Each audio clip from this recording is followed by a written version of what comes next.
Жить и на селе хорошо. В этом убедился Мурат Масеитов из села Джангыджир Баткенской области. Здесь у него семья и земля, которая их кормит. На своих 2 гектарах он сеет кукурузу, помидоры, картофель, лук и табак. И получает неплохую прибыль.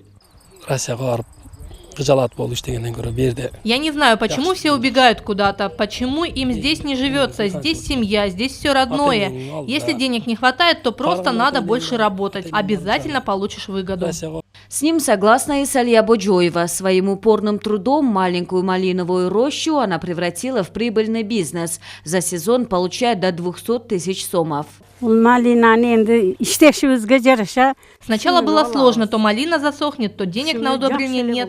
Но я вместе со своими детьми смогла преодолеть все трудности. И вот теперь не нарадуюсь тому, чего мы добились. Баткенцы рассказывают, что многие, развивая свой бизнес, начинают экспортировать свою продукцию в соседние страны. Например, в селе Джангыджир в год выращивают до 400 тонн табака. 95% продукции экспортируют в Таджикистан.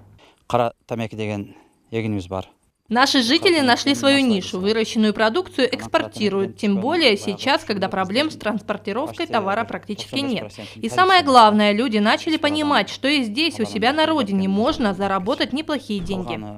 И все же проблема миграции остается. Только по Баткенской области число мигрантов достигло 100 тысяч, а по всей стране только по официальным данным около 800 тысяч. Поэтому сегодня основная задача государства – создание рабочих мест.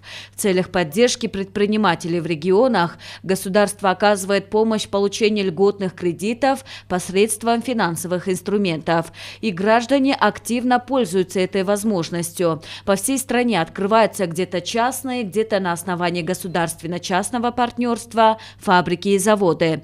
Граждане отмечают, что за последние годы в стране произошли существенные изменения.